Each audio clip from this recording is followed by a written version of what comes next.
Hello friend, जो chapter हमारा चल रहा था वो था पार्टनरशिप फ्रॉम फंडामेंटल। इस चैप्टर की क्लास 3 है। पिछली क्लास में हमने थ्योरी के ऊपर बेस्ड कुछ क्वेश्चंस को ट्राई किया था और आज की क्लास में हम एक फ्रेश टॉपिक शुरू करने वाले हैं जो कि profit and loss appropriation account. ये बहुत इंपॉर्टेंट पॉइंट है पार्टनरशिप फर्म को ध्यान में रखते हुए।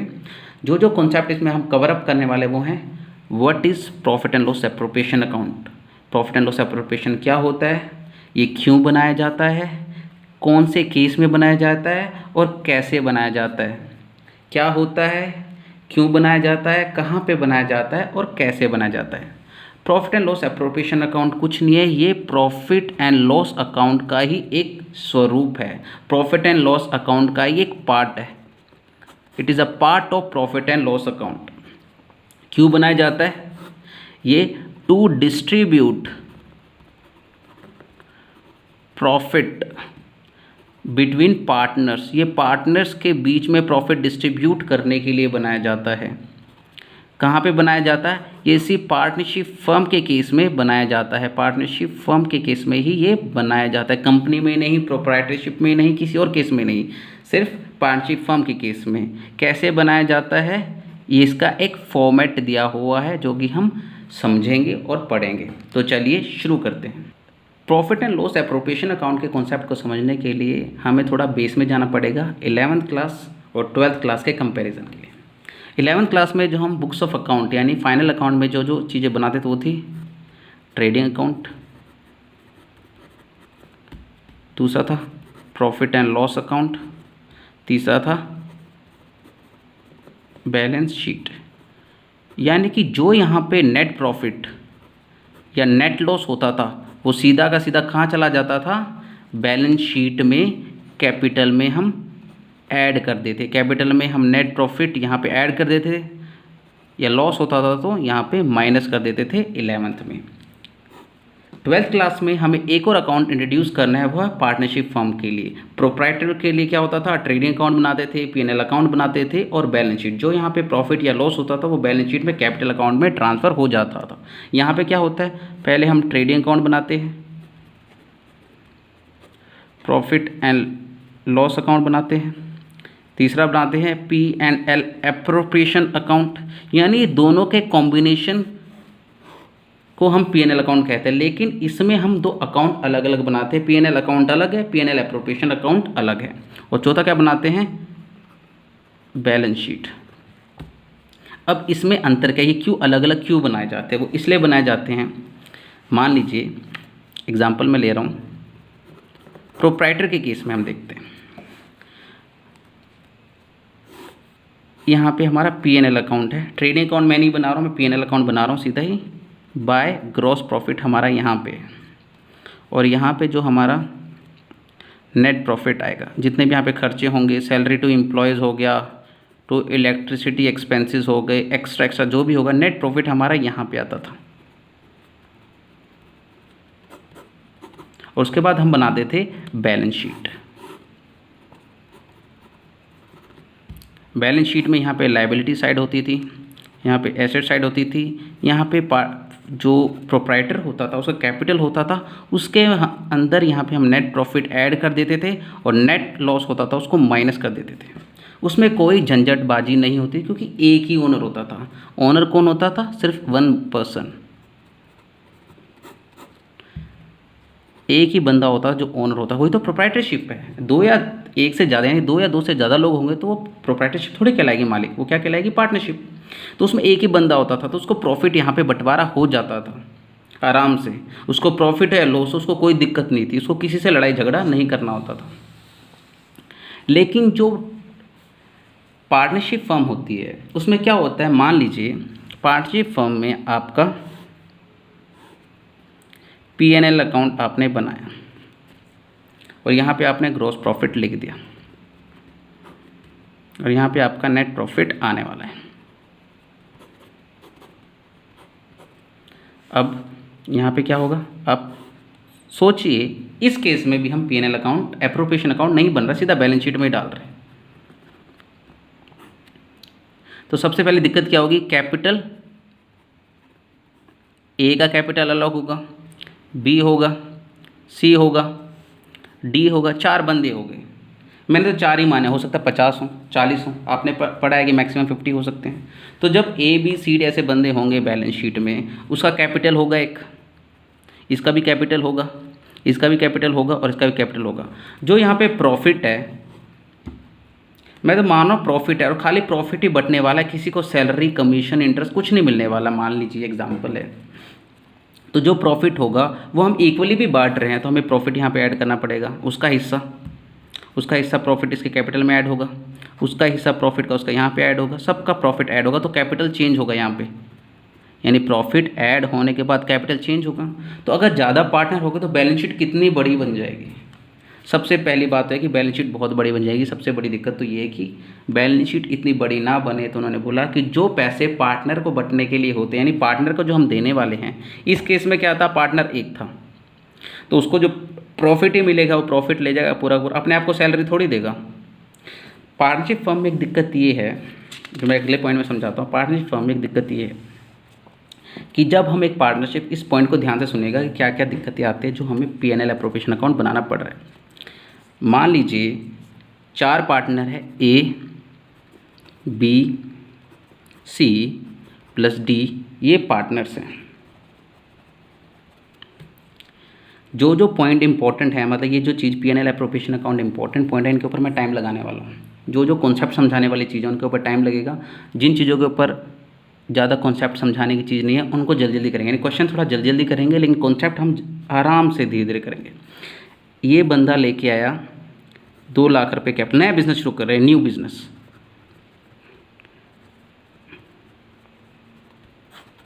फ्रेश बिजनेस शुरू कर रहे हैं, पहला साल है, फर्स्ट ईयर है। कैपिटल कहाँ पे जाता है, बैलेंस शीट में। ये 1 लाख रुपए लेके आया,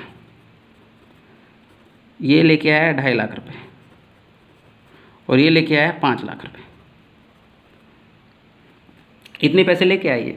एक बात बताइए, जब भी पार्टनर्स बिजनेस में शुरू, आप सोचिए कि अगर आप अपने दोस्त के साथ बिजनेस शुरू करोगे, तो आप बिजनेस शुरू करते वक्त जब खुद अकेले बिजनेस कर रहे होंगे, 1 पर्सन बिजनेस कर रहा होगा, एक बंदा बिजनेस कर रहा होगा, तो आपको कोई झंझट, कोई दुख की बात नहीं। आपको पता है प्रॉफिट होगा तो मेरे को होगा, नुकसान होगा तो मेरे को होगा, आपको कोई परेशानी नहीं होगी। लेकिन अगर आप पार्टनरशिप में कर रहे हो, 4 बंदे पार्टनर हैं, जब 4 बंदे पार्टनर हैं तो आपकी दिक्कत, सबसे पहले बिजनेस शुरू नहीं होगा, दुकान खुलेगी नहीं, उससे पहले ही आप एग्रीमेंट कर लोगे, बातचीत कर लोगे कि भाई प्रॉफिट कैसे बटेगा। मान लीजिए प्रॉफिट आप इक्वली बांटने के लिए तैयार होगे, 1:1:1:1, यानी कि प्रॉफिट शेयरिंग रेशो ये आपने तय की। ये कैपिटल ये लेके आया, ये कैपिटल है, कैपिटल इतना लेके आए, प्रॉफिट शेयरिंग रेशो 1:1:1, यानी कि किसी भी प्रॉफिट के ये 4 हिस्से करेंगे, 4 1 2 3 4 हिस्से करेंगे, एक हिस्सा ये, एक हिस्सा ये, एक हिस्सा ये, एक हिस्सा ये, ऐसे होता है। इन्होंने डिसाइड कर लिया। फिर ये बोले कि भाई देखो प्रॉफिट तो इक्वली बांट लेंगे, कोई बात नहीं, लेकिन कह रहा है यार देख, मैं 2 लाख रुपए ला रहा हूँ बिजनेस में, तू 1 लाख रुपए ला रहा है, ये 2.5 लाख रुपए ला रहा है, और मैं 5 लाख रुपए ला रहा हूँ। तो हमारा कैपिटल अलग अलग है, लेकिन जो मुनाफा होगा हम बराबर बराबर बांटेंगे। ये तो अच्छी बात नहीं है भाई। एक बात सुनो, आप 5 लाख रुपए लगा रहे हैं, बंदा 2.5 लाख ला रहा है, बी 1 ला रहा है, ये 2 लाख ला रहा है, तो आपका कैपिटल कितना ज़्यादा है, और प्रॉफिट होगा, जो भी मुनाफा होगा वो बराबर बराबर बांट लेंगे। तो आपके लिए बड़ा गलत बात होगी आपके लिए। तो भैया आप पैसा इतना ज़्यादा ला रहे हो, अगर आप कम लाते, बराबर लाते, तीनों चारों के चारों, तो बात ठीक थी, इक्वल आप शेयर बांट रहे हो। तो डी क्या कहता है, यार देख मैं कैपिटल ज़्यादा ला रहा हूँ तो भी मुझे इतना ही प्रॉफिट मिल रहा है, और तू कैपिटल कम ला रहा है तो भी तेरे को उतना ही प्रॉफिट मिल रहा है, ये तो नाइंसाफ़ी है। तो क्या करें, प्रॉफिट रेशो चेंज करें। कहते हैं नहीं, प्रॉफिट शेयरिंग रेशो चेंज करने देते नहीं है। कैसे करते हैं, हम क्या करते हैं, प्रॉफिट बांटने से पहले क्या करेंगे, हम एक दूसरे को कैपिटल पे इंटरेस्ट भी देंगे, यानी इंटरेस्ट ऑन कैपिटल की बात भी कर देते हैं।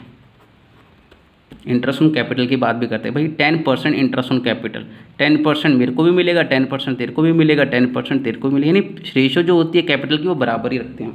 इंटरेस्ट ऑन कैपिटल यानी जो पैसे ज़्यादा लाए उसको इंटरेस्ट ज़्यादा मिल जाएगा, जो कम लाएगा उसको कम मिल जाएगा, बस ये इंटरेस्ट ऑन कैपिटल। ठीक है भाई, जब अकाउंट बनाएंगे तो उसको और अच्छे से हम समझ पाएंगे। अब ये सोचो 4 पार्टनर हैं, इतना कैपिटल लेके आए, इन्होंने डिसाइड किया था प्रॉफिट इक्वली शेयर करेंगे, लेकिन ये बंदा बोला कि मैं ज़्यादा पैसे ला रहा हूँ, तो यार मेरे साथ गलत हो रहा है कि मैं ज़्यादा पैसे ला रहा हूँ बिज़नेस में घर से, और फिर भी आप उतना ही पैसा मुझे प्रॉफिट मिल रहा है जितना आपको मिल रहा है, तो ये तो नाइंसाफ़ी है। तो उन्होंने क्या डिसाइड किया, कैपिटल के ऊपर इंटरेस्ट भी ले लेते हैं। ये एग्रीमेंट हो रहा है बिजनेस में, आप एग्री करते हो एक दूसरे से, तब जाके बिजनेस स्टैब्लिश होता है। ठीक है, ये इंटरेस्ट 10%। तब ये सी उठा, सी क्या बोल रहा है, देख यार ठीक है इक्वल प्रॉफिट था इसलिए तेरे को दिक्कत थी और कैपिटल तो ज़्यादा ला रहा था इसलिए तूने क्या, ठीक है। लेकिन कहता है जो ये बिज़नेस है ना, बिज़नेस, इस बिज़नेस की नॉलेज मुझे ज़्यादा है और मुझे पता है मुझे इस बिज़नेस में बहुत ज़्यादा काम करना पड़ेगा, एक्स्ट्रा काम करना पड़ेगा। तुम लोगों के पास और भी काम है, मैं मास्टर भीड़े हूँ, मैं सोसाइटी में रहता हूँ, मेरे को और कोई काम नहीं है, तो मेरे को बिज़नेस ही स्टेप संभालना है। तुम्हारे पास और भी बहुत सारे काम है तीनों के पास, तो मेरे को कुछ और भी चाहिए। तो क्या कह रहा है कि मुझे सैलरी दे दो अलग से। कहते देखो यार, अगर तुम किसी और बंदे को बिज़नेस में रखते, अगर किसी और बंदे को रखोगे एज ए एम्प्लॉय, तो तुम्हें सैलरी देनी पड़ेगी। वो सैलरी मुझे दे दो, मैं एक्स्ट्रा काम कर रहा हूँ, ठीक है ना। अगर तुम किसी और बंदे को रखोगे तो आप तुम मुझे 10,000 पर एनम या पर ईयर मान लो, आप 10,000 दोगे, सिंपल समझ लेते हैं। तो फिर सैलरी की बात उठ गई। कहते हैं प्रॉफिट सबसे लास्ट में बटेगा, इंटरेस्ट मिलेगा और मुझे सैलरी भी देनी चाहिए, मुझे सैलरी भी दो। तो ये तय हो गया कि 10,000 पर एनम की सैलरी, 12,000 मान लेते हैं, पर मंथ 1,000 के हिसाब से सैलरी मिलेगी। ये एक बंदा काम कर रहा है एक्स्ट्रा, पहले ही तय हो रहा है सब कुछ, बिजनेस अभी शुरू नहीं हुआ, दुकान खुली नहीं है, दुकान खोलने की सोच रहे हैं, एग्रीमेंट कर रहे हैं, अगले दिन से दुकान खुलेगी, पहले तय हो जाता है सब कुछ। ऐसा ही है भाई, बिजनेस शुरू करने से पहले प्रॉफिट बांटने के लिए लड़ाई होती है, इसलिए पहले तय होता है। तो 12,000 मुझे मिलने चाहिए कि मैं बिजनेस में एक्स्ट्रा काम करूँगा, ठीक है। तो बी कहता है ठीक है भाई, तुझे सैलरी मिलेगी, हमें नहीं मिलेगी, हमें काम नहीं करेंगे, हमें पता है हमारे पास और भी काम है, बिजनेस में इतना वो एज ए लेबर काम नहीं कर पाएंगे, हम एज ए एम्प्लॉय मतलब एक्स्ट्रा काम नहीं करेंगे, जो नॉर्मल काम होता है एक पार्टनर का वही करेंगे, तू कर रहा है, तुझे 12,000 दे देंगे पर एनम के, ठीक है।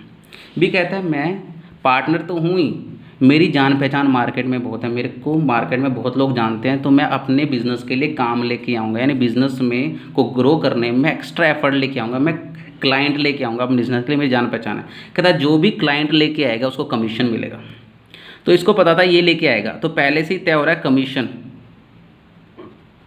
ये तय हो जाता है। बी बोलता है मैं क्लाइंट लेके आऊँगा और मेरे को कमीशन चाहिए। कमीशन कितना चाहिए मुझे, 15,000 पर एनम का कमीशन, एक साल का कमीशन इतना चाहिए मुझे,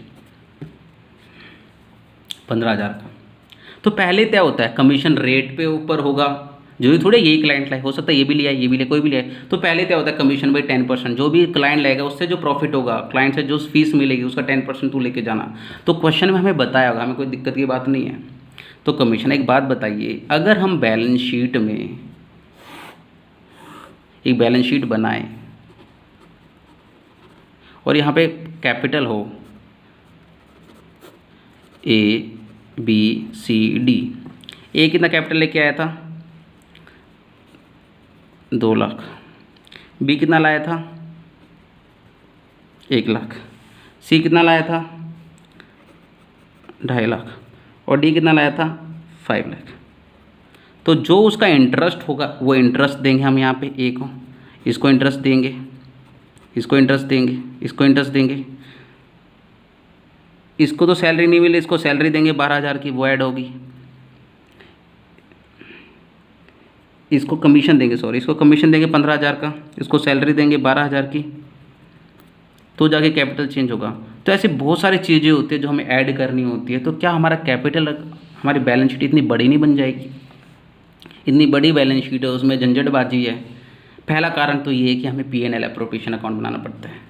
तो P&L एप्रोप्रिएशन अकाउंट क्या होता है, P&L एप्रोप्रिएशन अकाउंट कुछ नहीं होता, वो सिर्फ एक अकाउंट होता है जहाँ पे हम प्रॉफिट का बंटवारा किसके बीच में करते हैं, यहाँ पे लिख देते हैं बाय नेट प्रॉफिट। जो प्रॉफिट हमारा P&L में आता है, जो हमारा P&L में प्रॉफिट आएगा उसको हम यहाँ पे कैरी फॉरवर्ड करेंगे, बाहर वाले खर्चे माइनस करने के बाद जो नेट प्रॉफिट आएगा वो यहाँ पे कर देंगे, और पार्टनर्स में जो चीज़ें बांटेंगे उनको यहाँ पे डिस्ट्रीब्यूट कर देंगे 2 करके।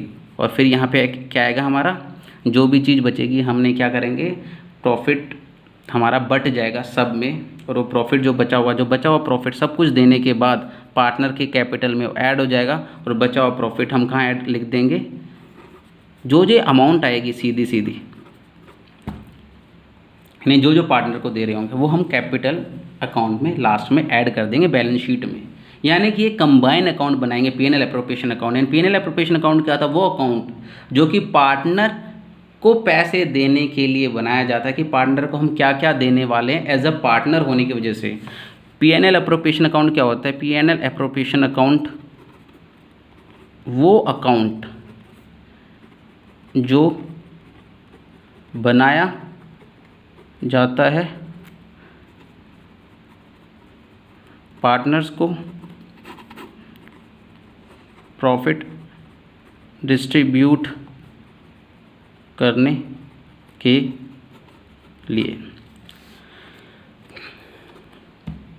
वो अकाउंट जो बनाया जाता है पार्टनर को प्रॉफिट डिस्ट्रीब्यूट करने के लिए, उसको कहते हैं हम पीएनएल एप्रोप्रिएशन अकाउंट। अब इसको एक और पॉइंट समझते हैं इस पॉइंट का। देखिए सेकंड पॉइंट, इसमें आपको नोट करने की जरूरत नहीं है, समझे जब अकाउंट बनेगा तो सब कुछ समझ में आएगा। आप समझे जो मैं बता रहा हूँ, जो चीज़ आपको लगे हाँ नोट करनी चाहिए उनको नोट कर सकते हो आप। एक बात देखिए, हमने एक बात की थी इंटरेस्ट ऑन लोन की, और मान लो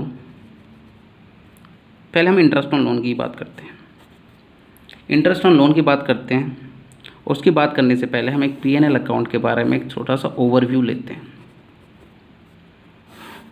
और पीएनएल एप्रोप्रिएशन अकाउंट के बारे में भी। एप्रोप्रिएशन अकाउंट, पीएनएल अकाउंट में हमारा नॉर्मली अकाउंट बनेगा जैसे हम बनाते थे खर्चा सैलरी वैलरी सब, लेकिन यहाँ पे कौन से खर्चे आएंगे, ये जो हम एक्सपेंसेस कौन से आएंगे, जो हम आउटसाइडर को दे रहे हैं, जो बाहर वाले को दे रहे, पार्टनर को नहीं दे रहे, पार्टनर को भी दे रहे कोई बात है, आउटसाइडर को दे रहे, सिर्फ आउटसाइडर को। जो पैसे बाहर वालों को दे रहे हैं हम उनको क्या करेंगे, यहाँ पे डालें खर्चा। सारे खर्चे जो हम बाहर वालों को दे रहे हैं वो यहाँ पे आएंगे। सारी इनकम जो आउटसाइडर से ले रहे हैं वो यहाँ पे आएंगी। जो आउटसाइडर को एक्सपेंसेस दे रहे हैं वो यहाँ पे, आउटसाइडर से जो इनकम आ रहे हैं वो यहाँ पे। पीएनएल अकाउंट में क्या आएगा, पार्टनर को जो इनकम दे रहे हैं, पार्टनर की इनकम, और पार्टनर से यार इस साइड क्या लिखते हैं हम, क्रेडिट साइड। पीएनएल अकाउंट ही है ये, सिंपल। सिर्फ ये पार्टनर के लिए अलग बना दिया और आउटसाइडर के लिए अलग बना दिया। पिछली क्लास में 11th क्लास में हमारे लिए बनता इसलिए नहीं था क्योंकि हम सिर्फ प्रॉफिट देते थे पार्टनर को, यानी जो मालिक था उसको प्रॉफिट है, सैलरी वैलरी कमीशन उसे कुछ नहीं देते। यार सैलरी दो या कमीशन दो या प्रॉफिट दो, सब तो उसी को मिलना है।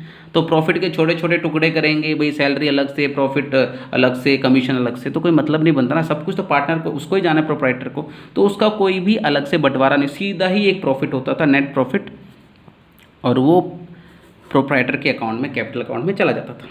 तो चलिए पीएनएल अकाउंट क्यों बनाया जाता है, एक्सपेंसिव जो आउटसाइडर को हम दे रहे हैं, बाहर वालों को जो खर्चा दे रहे हैं, मतलब सैलरी दे रहे हैं एम्प्लॉय को, बैंक वालों को इंटरेस्ट दे रहे हैं लोन के ऊपर, बिजली का खर्चा हो गया, स्टाफ के वेलफेयर के लिए खाने पीने की चीज़ होगी, चाय पानी हो गया, वो सारे खर्चे यहाँ पे आएंगे।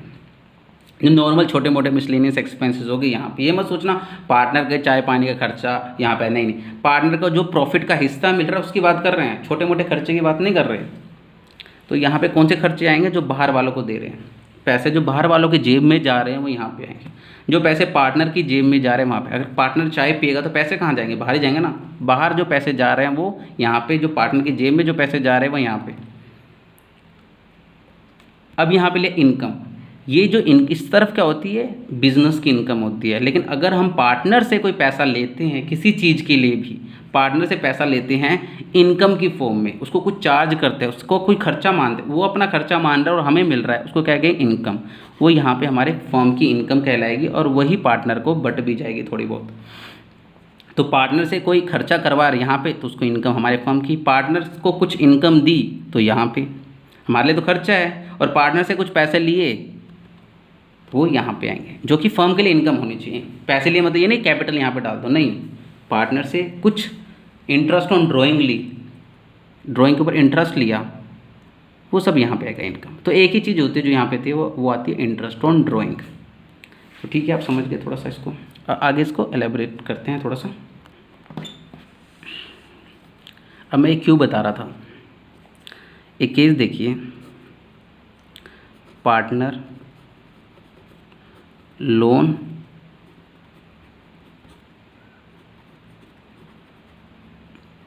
बिजनेस को। पहला पॉइंट जो आपके दिमाग में आएगा वो कि लोन क्यों देता है। भाई तू पार्टनर है तो कैपिटल लेके आ, तू पार्टनर है तो कैपिटल लेके आ, तू लोन क्यों दे रहा है। सिंपल सी बात है ना, तू पार्टनर है तो कैपिटल दे रहा है तो लोन क्यों दे रहा है। देखिए बात सुनो, जब पार्टनर लोन देता है ना तो हम उसको आउटसाइडर ट्रीट करते हैं उस लोन अमाउंट के लिए।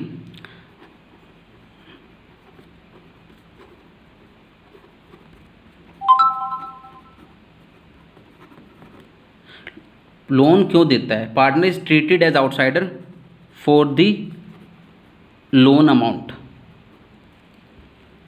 पार्टनर को आउटसाइडर ट्रीट किया जाता है लोन अमाउंट के लिए, यानी कि इसके ऊपर जो इंटरेस्ट है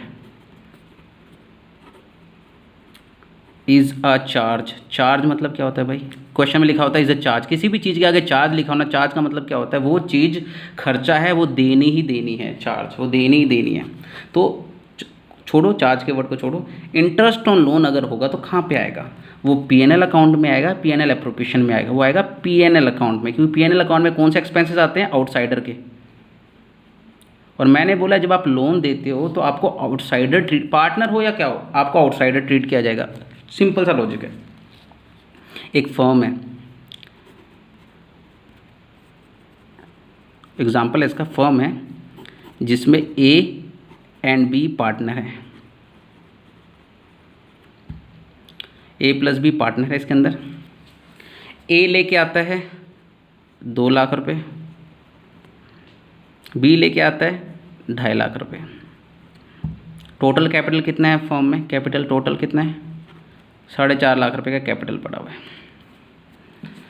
मान लीजिए बिजनेस डूब जाता है, मान लीजिए बिजनेस का नुकसान हो जाता है और दिवालिया घोषित करने की बारी आ जाती है और बिज़नेस का सामान बिकने की नौबत आ जाती है, बिज़नेस डूब जाता है, तो क्या होगा।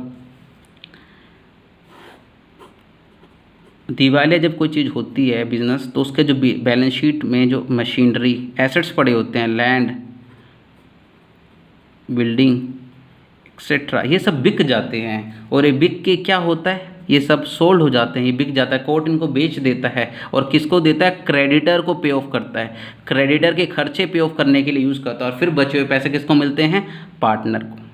यानी कि उसने जो ये 2 लाख या 2.5 लाख हैं वो उसको नहीं मिलने वाले, कौन देगा, वो तो खुद का ही बिजनेस था, खुद ही पैसे लगाया था, उसका बिजनेस डूब गया। और उसका बिजनेस डूब गया तो नुकसान किसका होगा, नुकसान भी तुम्हारा होगा। तो तुम्हारी मशीनरी, लैंड, बिल्डिंग ये सब बिक जाएगा, जो बिकने वाली चीज़ें होंगी, और हम क्रेडिटर को उसके पैसे लौटा देंगे और फिर भी पैसे बचेंगे तो तुम्हें मिलेगा। यानी मान लीजिए आपका बिजनेस डूब गया और आपके सामान बेच के हमें मिले 10 लाख रुपये और क्रेडिटर को देने थे 11 लाख रुपए, तो 1 लाख रुपए आपसे घर से मंगवाए जाएंगे। मैंने बोला था ना, पार्टनरशिप फर्म में जो क्या होता है, आपकी सेपरेट लीगल एंटिटी नहीं होती, आपके घर का सामान भी बिकेगा अगर क्रेडिटर को पे करने हैं आपने पैसे। आपके पास ज़्यादा लोन है, आपके ऊपर ज़्यादा लोन है तो आपको पे करना पड़ेगा। आपकी सोल्ड करके जो रिकवरी हुई थी 10 लाख की और आपको क्रेडिटर को पे करने थे 11 लाख रुपये, तो आपका 1 लाख आप जेब से दोगे, अपने घर से लेके आओगे। आपकी सोल्ड थी एसेट्स बिके 10 लाख के, बिजनेस दिवालिया हो गया और क्रेडिटर को पे करने थे 9 लाख रुपए, तो आपको 1 लाख रुपये आपको मिल जाएंगे, जो कि पार्टनर ले लेंगे, पार्टनर को मिल जाएंगे, ए और बी को। समझ में आ गया, ऐसा होता है। अब सुनिए, बिजनेस है, अगर आपको समझ में नहीं आ रहा कॉन्सेप्ट तो आप कमेंट बॉक्स में बता सकते। वैसे तो मैं आपको सिंपल तरीके से समझा रहा हूँ। ए एंड बी पार्टनर हैं, ए लेके आया था 2 लाख रुपए, बी लेके आया था 2.5 लाख रुपए। बिजनेस अभी दिवालिया हुआ नहीं है, कैपिटल कितना है, 4.5 लाख रुपए। बिजनेस में 2 लाख रुपए की और ज़रूरत है। ए और बी डिस्कस करते हैं क्या करें, बैंक से लोन ले लें। तो बी कहता है यार देख, ए को कहता है मेरे पास है ना घर में पैसे पड़े हुए हैं, तो क्या तो कैपिटल लिया, कहता है नहीं मैं कैपिटल नहीं लेके आऊँ, मैं ऐसे लोन लाऊंगा। क्यों, क्योंकि अगर वो लोन क्यों लेके आता है, क्योंकि उसको पता है कि बिजनेस डूब, वो रिस्क नहीं लेना चाहता है। वो 2 लाख रुपए और एज ए कैपिटल भी ला सकता है, क्योंकि कैपिटल के ऊपर भी इंटरेस्ट मिलता है। इंटरेस्ट मिलता था दोनों को 10% 10% 10% इंटरेस्ट मिलता था, इसको भी। अगर ये 2 लाख रुपये और लेके आएगा, इंट्रोड्यूस करेगा एज अ कैपिटल, तो भी इसको 10% इंटरेस्ट मिलेगा, इसको कोई दिक्कत नहीं है। लेकिन ये 2 लाख रुपये एज ए लोन लाना पसंद करेगा। कैसे लाएगा 2 लाख रुपये? एज लोन लाएगा। क्यों? इसको रिस्क नहीं लेना कि भाई अगर बिजनेस डूब गया तो जब एसेट्स बिकेंगे तो मैं, अगर कैपिटल यहाँ पे होता है, अगर पार्टनर ने लोन दिया होगा तो पार्टनर लोन फ्रॉम बी लिखा होगा, तू भी एज अ क्रेडिटर ही ट्रीट होगा, तुझे भी आउटसाइडर ही ट्रीट किया जाएगा, तुझे भी बाहर वाला ही ट्रीट किया जाएगा, ना कि तुझे पार्टनर मान के देखा जाएगा। इस पर्पस के लिए जो आप अमाउंट 2 लाख रुपए लोन लेके आ रहे हो, इसलिए आपको आउटसाइडर ट्रीट किया जाएगा। यानी कि जब मशीनरी, लैंड, बिल्डिंग ये सब बिकेगा और पैसे होंगे, तो जो क्रेडिटर यहाँ पे 10 लाख 11 लाख का, यानी कि 11 लाख का या 10 लाख का जो भी क्रेडिटर है, उसको भी मिलेगा पैसा और तेरे को भी मिलेगा, और जो बचा हुआ पैसा है तो बटेगा, और तेरे को इंटरेस्ट मिलना है, इंटरेस्ट भी मिलेगा। यानी कि तेरे को आउटसाइडर ट्रीट किया जाएगा। पहले तेरे, मान लो मैंने सामान बेचा 10 लाख का और क्रेडिटर को पे करने थे, मान लो हमने 7 लाख रुपए, 7 लाख एग्जांपल मान लेते हैं। 10 लाख का सामान बिका, सोल्ड, दिवालिया हो चुका है बिजनेस, तो पहले 7 लाख क्रेडिटर को पे होंगे, फिर लोन, पार्टनर से लोन लिया था उसको मिलेंगे, तो जाके 1 लाख होगा, जो कि 1 लाख रुपए पार्टनर्स को मिल जाएंगे, जो कि आपस में बांट लेंगे। ये पार्टनर आपस में 1 लाख अब बांटेंगे, तो क्या इसके 2 लाख बच के, प्लस इंटरेस्ट भी देना होगा इसके ऊपर, तो वो भी मिल जाएगा। तो भाई लोन इसलिए देता है, वो रिस्क नहीं लेना चाहता। अगर वो कैपिटल लेके आता 2 लाख रुपए का, तो 4.5 लाख ही उसके जेब से गए थे, लेकिन वो 4.5 के 4 के ऊपर रिस्क था। अगर बिजनेस दिवालिया हो जाता है तो भाई क्रेडिटर को पे ऑफ करने के बाद जो पैसे मिलेंगे वो दोनों के रेशो में बटेंगे। ये नहीं कि तेरे 2 लाख मिलेंगे, नहीं, रेशो में बटेंगे और तेरे को नुकसान होगा काफ़ी। तो ये नुकसान नहीं लेना चाहता, इसलिए वो लोन लेके आता है। ठीक है, दूसरा पॉइंट समझते हैं, इंटरेस्ट ऑन लोन, यानी लोन लाने का कारण समझ में आ गया, और रिस्क नहीं लेना चाहता भाई, इसलिए लोन के लिए उसको आउटसाइडर ट्रीट करते हैं। दूसरा पॉइंट क्या है? Rent on office premises. मान लीजिए हम एक ऑफिस खोलते हैं, बिजनेस करने के लिए हमारा ऑफिस है, बिजनेस ऑफिस है, उसका रेंट होता है 10,000 पर मंथ का। तो ऑफिस चाहिए, रेंट है, तो ए और बी पार्टनर है। तो ए कहता है यार देख, ऑफिस चाहिए बिजनेस के लिए, कहता हाँ बिजनेस के लिए ऑफिस तो चाहिए, रेंट भी है 10,000। कहता मेरी एक बिल्डिंग खाली पड़ी है, मेरी एक बिल्डिंग पड़ी है, बिल्डिंग है मेरे पास एक, हम उसको ऑफिस बना लें, और ऐसे करना, ये रेंट मुझे दे देना।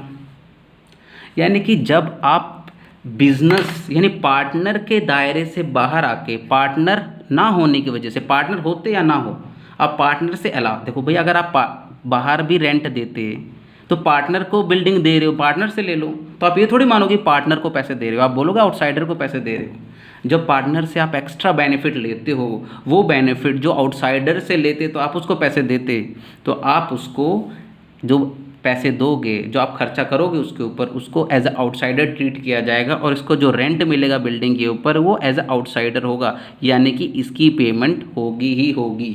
तो मैंने क्यों बता रहा हूँ ये सब? कहते हैं ये जो खर्चे होते हैं ये कहाँ आते हैं? P&L अकाउंट में। अगर या पार्टनर को आपने वो दिया है रेंट, तो वो यहाँ पे आएगा। अगर आपने इंटरेस्ट ऑन लोन दिया है, ये भी आउटसाइडर, मैंने बोला जो आउटसाइडर के खर्चे हैं वो P&L में आते हैं, तो आपने यहाँ पे लिखना है। तो फॉर्मेट क्या बना इसका भाई देखो, तो 2 ही चीज़ याद रखना, वैसे तो रेंट और इंटरेस्ट ऑन लोन ही होता, लेकिन अगर आपको कोई और चीज़ ऐसी आ जाए तो आपको पता चल जाएगा भाई ये चीज़ एज आउटसाइडर है, उसका खर्चा यहाँ पे आना चाहिए। तो फॉर्मेट क्या बनता है P&L एप्रोप्रिएशन अकाउंट का? P&L एप्रोप्रिएशन अकाउंट का पॉइंट क्या होता है? और पहले हम आउटसाइडर को पेमेंट करते हैं। बिजनेस हो, आप बिजनेसमैन हो, तो आप पहले अपने बाहर वाले खर्चे पूरे करोगे ना, कि पहले प्रॉफिट बांट दोगे। आप प्रॉफिट कैसे बांटते हो? पहले आउटसाइडर को पे करोगे, यानी P&L अकाउंट पहले बनेगा। भाई आपने एम्प्लॉय को सैलरी पहले दोगे, एम्प्लॉय को, फिर आप इलेक्ट्रिसिटी के खर्चे फुलफिल करोगे, फिर स्टाफ वेलफेयर, स्टाफ वेलफेयर का मतलब उनके चाय पानी का जो खर्चा होता है, फिर ट्रैवलिंग एक्सपेंसेस, जो भी खर्चा होता है आपका घूमने फिरने का बिजनेस के लिए, वो सब यहाँ पे खर्चा। पैसे किसके पास जा रहे हैं? बाहर वालों के पास जा रहे हैं ना। अगर कार में घूमने जा रहे हो तो पैसे किसके पास जा रहे हैं? बाहर वालों के पास, वो यहाँ पे आएंगे। तो जो भी आउटसाइडर को जा रहा है, अगर पार्टनर को भी जा रहा है एज ए आउटसाइडर, और पार्टनर को हम एज ए आउटसाइडर ट्रीट करते हैं रेंट देते वक्त और इंटरेस्ट ऑन लोन देते वक्त, इसको आउटसाइडर ट्रीट करेंगे। और यहाँ पे हमारा क्या आया था? ग्रॉस प्रॉफिट, और कोई अदर इनकम होती है, इंटरेस्ट ऑन इन्वेस्टमेंट, यानी या आपने बिल्डिंग, अपने जो फैक्ट्री बिल्डिंग है, कोई भी बिल्डिंग आपने रेंट में दे दी किसी को, रेंट आ गया, कहीं और से रेंट आ गया आपको इनकम, वो यहाँ पे आएगी। और यहाँ पे क्या आएगा आपका? To net profit, net profit आएगा, यानी बाहर वालों के खर्चे यहाँ पे। और जब अगर पार्टनर को भी दे रहे हो इन चीज़ों के लिए, उसको भी आउटसाइडर ट्रीट करोगे कि भाई अगर हम बिल्डिंग किसी और से लेते तो उसको भी रेंट देते, अगर हम लोन बाहर से लेते तो भी उसको इंटरेस्ट देते, तभी तो दे रहा है ना। अगर आप एज ए पार्टनर को बोलो कि नहीं भाई आपके प्रॉफिट में से कटेगा, आपका प्रॉफिट कम हो जाएगा, तो वो बिल्डिंग क्यों देगा अपनी? वो रेंट पे किसी और को चढ़ा देगा। वो आपको लोन क्यों देगा? वो किसी और को लोन देगा। आप लोग किसी और से ले, उसको इंटरेस्ट दोगे ना, तो भाई पार्टनर भी लोन लेगा ना। फिर हम बनाते हैं P&L एप्रोप्रिएशन अकाउंट। भाई अब हमने बाहर वालों को पेमेंट कर दी, अब पार्टनर की बारी, पार्टनर लाइन में खड़े हो जाएंगे। दो पार्टनर है, दोनों के दोनों लाइन में खड़े हो जाएंगे। ये बिजनेस है, हम अकाउंट किसके हिसाब से करते हैं? बिजनेस के हिसाब से। बिजनेस बोलता है, सुनो भाई, बिजनेस क्या बोल रहा है? पार्टनरशिप फर्म अलग है। फर्म क्या बोल रहा है? अकाउंटिंग पॉइंट ऑफ व्यू से फर्म अलग है एंड पार्टनर्स अलग है। तो फर्म के पास पैसे हैं, फर्म को ग्रॉस प्रॉफिट हुआ, फर्म ने इन्वेस्टमेंट पे इंटरेस्ट कमाया, रेंट मिला, उसने सैलरी पे की, इलेक्ट्रिसिटी खर्चा, स्टाफ वेलफेयर, ट्रैवलिंग एक्सपेंसेस, आपने बिल्डिंग दी थी फर्म को, इसलिए उसने रेंट आपको दिया, आप एज आउटसाइडर ट्रीट करेगी, आपने लोन दिया था तो आपको इंटरेस्ट देगी। फिर पैसे बचेंगे, वो क्या करेगी? मान लीजिए वो 2 लाख है, तो यहाँ पे लिखेगा by net profit before appropriation. Appropriation का मतलब होता है बंटवारा है। एप्रोप्रिएशन 2 लाख रुपए, समझ में आ रहा है भाई? 2 लाख रुपए बिफोर एप्रोप्रिएशन। अब फर्म कह रही है, फर्म क्या कह रहा है? सुनो, ए और बी पार्टनर इधर आओ, ए और बी पार्टनर आओ। तो ए और बी आके इसके पास खड़े हो गए,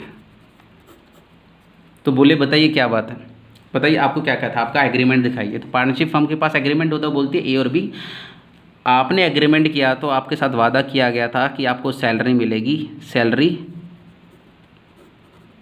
एज कैपिटल लिखते हैं ऐसे ब्रैकेट में, एज कैपिटल है ना, सैलरी मिलेगी 2000,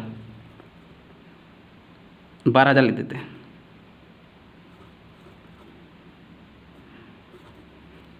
सैलरी मिलेगी 12। टू इंटरेस्ट ऑन कैपिटल, 10% था, तो as capital to B's capital. A ने भी कुछ पैसे लेके आया होगा, बी भी लाया, तो इंटरेस्ट मिलेगा ना। तो भाई सुनो, प्रॉफिट बाद में बटेगा। प्रेजेंटेशन कैसे होती है इसकी देखो, जब किसी एक बंदे को हम सैलरी दे रहे हो तो उस सैलरी का टू सैलरी या जो भी खर्चा है सैलरी, फिर ब्रैकेट में उसका नाम एज कैपिटल लिख देंगे। अगर 2 या 2 से ज़्यादा पार्टनर को दे रहे हो तो इंटरेस्ट ऑन कैपिटल फिर ऐसे नीचे लिखेंगे एज कैपिटल बीज कैपिटल। तो इन्होंने ये 2 लाख रुपये लेके आया था, ये 2.5 लाख लेके आया था, तो 2 लाख के ऊपर कितना हो गया भाई? पूरे साल का, मतलब पूरे साल यूज़ किया है कैपिटल 20,000 और ये 25,000 आ गया। अब ये लोन तो हमारा ऊपर आ गया था ना, तो माइनस हो चुका है। इंटरेस्ट ऑन लोन यहाँ पे लिख दूँ, तो इंटरेस्ट ऑन लोन पार्टनर को मिल रहा था कितना, जो भी लोन का अमाउंट था 10%, 20% था, वो हम यहाँ पे नहीं लिखेंगे। इंटरेस्ट ऑन लोन हमारा यहाँ पे आ चुका होगा, लोन का इंटरेस्ट यहाँ पे आता है। अब हमने क्या बोला था कि भाई सुनो, कमीशन की बात भी है, टू कमीशन की बात की थी, किसके लिए? As capital to B's capital.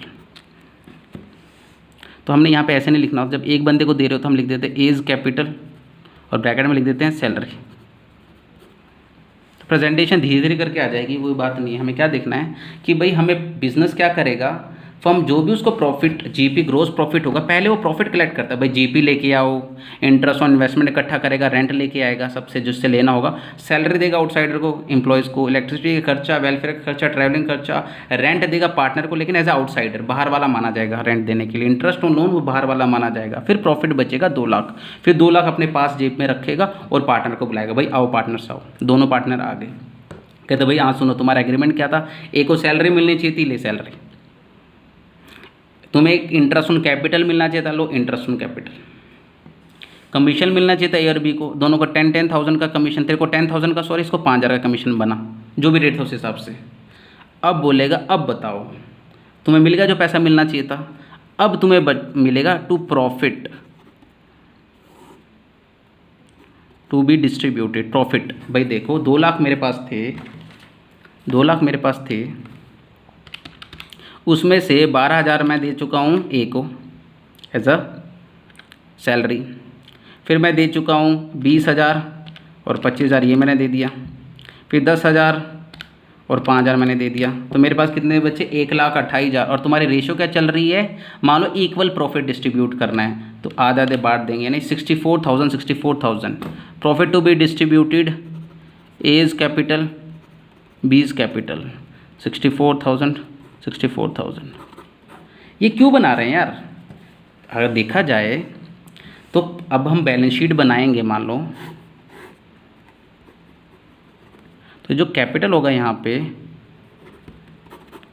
ए और बी, ए में कैसे कैलकुलेट करेंगे 2 लाख 2.5 लाख प्लस कैसे करेंगे भाई, ए को क्या क्या मिला कैपिटल में 12,000 ये मिले, ए को 12,000 ये मिले,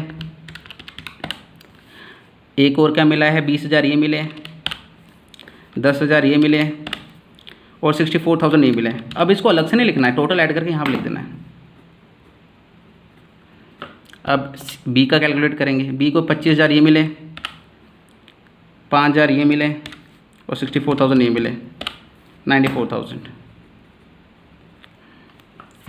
अब इनके कैपिटल यहाँ पे लिख, अब इसको टोटल करके यहाँ पे हमारा ये इनर कॉलम में आता था, बैलेंस शीट बनाते थे हम इनर कॉलम में। मैं आप समझाने के लिए बना रहा हूँ, जब हम क्वेश्चंस करेंगे तो हम अच्छी से और इसको समझ पाएंगे। अभी आप कॉन्सेप्ट समझिए, तो कितना हो गया हमारा 2 लाख, 3 लाख, 6,000 और ये कितना होगा 3,44,000।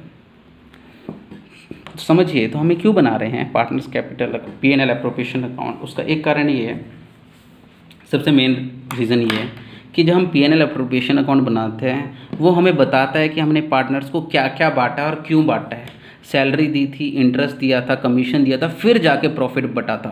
क्योंकि ऐसा हो सकता है ना यार कि इसको सैलरी मिल रही है, कमीशन भी इसी को मिल रहा है, तो इससे बंटवारा पता चलेगा कब कब क्या क्या बटा है, डिस्ट्रीब्यूशन कैसे हुआ है। एक तो हमारा ये अकाउंट बैलेंस शीट इतना छोटा बनेगा, दूसरा हमें हर साल की अगर हम P&L एप्रोप्रिएशन अकाउंट बनाएंगे तो हमें जो फर्म को 10 या 15 सालों बाद अगर अपने अकाउंट रीचेक करने पड़े तो वो बता सकती है हमने पार्टनर को क्या क्या दिया था, सैलरी कमीशन, वो चेक कर सकती है। तो P&L एप्रोप्रिएशन अकाउंट इसलिए बनाया जाता है ताकि हमारा जो अकाउंटिंग है वो ईजी हो जाए। अकाउंटिंग क्यों करते हैं, अकाउंटिंग होती है बेटर प्रेजेंटेशन के लिए, अकाउंटिंग बेटर प्रेजेंटेशन के लिए की जाती है, अच्छी लगे देखने में, समझ में आए, कोई भी बंदा पढ़े तो उसको समझ में आए। अगर यहाँ पे नेट प्रॉफिट होता यार, क्या हमारा बैलेंस शीट मिलेगा नहीं क्या, मैंने नेट प्रॉफिट यहाँ पे जोड़ा और मैंने कैलकुलेटर पे कैलकुलेट कर लिया, भाई तेरे को 12,000 तेरे को देने हैं, तेरे को 15,000 देने हैं और तेरे को 64,000 भी देने हैं, तो 94,000 भी देने हैं तेरे को, एक को यहाँ पे लिख दूंगा, ऐड कर दूंगा जो भी है। मेरे को यहाँ पे ये बनाने की जरूरत क्या है, मैंने यहीं पे कैलकुलेट की, मुँह जबानी 2 लाख तो थे और यहाँ पे ऐड कर दिए। क्या हमारा बैलेंस शीट नहीं मिलेगा, बैलेंस शीट हमारा मैच नहीं करेगा, बैलेंस शीट मैच करेगा, क्यों नहीं मैच करेगा, करेगा। लेकिन बेटर प्रेजेंटेशन के लिए जब ये अकाउंट बनाते हैं, ये दिखाने के लिए, बताने के लिए कि फर्म ग्रो कैसे कर रही है, वो कैसे डिस्ट्रीब्यूशन कर रही है, उस वजह से हम तो हमने दिखाना होता है, इसलिए हम P&L एप्रोप्रिएशन अकाउंट बनाते हैं। तो इंपॉर्टेंट पॉइंट क्या बताना था कि यहाँ पे P&L में वो खर्चा आता है जो हम आउटसाइडर को पे करते हैं। इसमें भी 2 इंपॉर्टेंट पॉइंट थे कि रेंट और इंटरेस्ट ऑन लोन के लिए हम आउटसाइडर ट्रीट करते हैं, पार्टनर को भी आउटसाइडर क्यों ट्रीट करता है, क्योंकि जो हम रेंट दे रहे बिल्डिंग के लिए और वो बिल्डिंग हमें बाहर से लेनी है, ये पार्टनर की कंपलसरी नहीं, वो एक पार्टनर लेके आएगा। भाई बिल्डिंग लेके आया तो सारे पार्टनर को लेके आने चाहिए ना, ये थोड़ी यही लेके आ रहा है, तो इसको एक्स्ट्रा बेनिफिट के लिए लेके आया होगा ना, तो इसे आउटसाइडर ट्रीट करेंगे। लोन ये क्यों दे रहा है, ये कैपिटल लेके आएगा, लोन दे रहा है तो एक्स्ट्रा बेनिफिट के लिए, बाहर वाला बन के लोन देगा तो इसके लिए इंटरेस्ट मिलेगा, वो भी पीएनएल में आएगा। जो एज अ पार्टनर आपको मिल रहा है, पार्टनर होने की वजह से आपको सैलरी मिल रही है, पार्टनर होने की वजह से आपको इंटरेस्ट मिल रहा है, पार्टनर होने की वजह से आपको कमीशन मिल रहा है, तो आप बोलोगे ऐसा कैसे, पार्टनर सैलरी क्यों मिल रही है, पार्टनर को वो एम्प्लॉयर रख देता उसको मिल जाता। भाई पार्टनर को सैलरी इसलिए मिलता है कि भाई उसके अंदर नॉलेज होती है, तब वजह उसको काम, भाई इसको एक्स्ट्रा नॉलेज है किसी चीज़ की, इस वजह से इसको सैलरी, तो इसको सैलरी दे रहे हैं, इसकी एक्स्ट्रा नॉलेज की वजह से उसको सैलरी मिलती है और ज़्यादा मिलती है, एज अ नॉर्मल बंदे के हिसाब से नहीं मिलती, इसलिए वो प्रॉफिट में से माइनस होती है पार्टनर। कमीशन, जब पार्टनर कमीशन लेता है तो बिजनेस में वो जो वैल्यू लेके आता है बहुत ज़्यादा लेके आता है, इसलिए कमीशन को यहाँ पे करता है। भाई तुम काम ज़्यादा कर रहे हो, तुम पैसे ज़्यादा मिल रहे हैं, आप ज़्यादा करते तो आपको मिलता, तो ये चीज़ें हम वहाँ पे नहीं पुट करते, ये फॉर्मेट बना हुआ है। तो चलिए ठीक है, आज की क्लास में हम इतना ही करेंगे, अगली क्लास में इसके हम प्रैक्टिकल क्वेश्चंस ट्राई करेंगे और हर पॉइंट के साथ जैसे जैसे पॉइंट में कुछ नई चीज़ आती रहेंगी हम उनको भी डिस्कस करते रहेंगे। आज के लिए बस इतना ही, थैंक यू।